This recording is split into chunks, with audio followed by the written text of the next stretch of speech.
నేను ఒకసారి చెప్పేది ఇను. నేను నిన్ను పెళ్లి చేసుకుంటా. ఓ 10 ఏళ్ళు, ఆహా ఓ 20 ఏళ్ళు, పోనీ ఓ 30 ఏళ్ళు కలిసి కాపురం చేసినా నీకు పిల్లలు పుడతారా? పుట్టరు.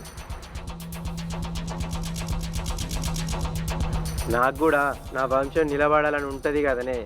అయినా నీ చెల్లెను రేపు ఎవరికో లగ్గం చేసి వాడు అక్కడ నీ చెల్లెను కొడుతుండా తిడుతుండా అని నువ్వు వీడి ఇంట్లో కూర్చొని భయపడు. దాన్ని చూసి నేను బాధపడు. నాతోని కాదే. అందుకే చెప్తున్నా, నీ చెల్లెను నాకు ఇచ్చి లగ్గం చేసినావు అనుకో, అందరం కలిసి ఒకటే ఇంట్లో పిల్ల పాపలతో సంతోషంగా ఉండొచ్చే.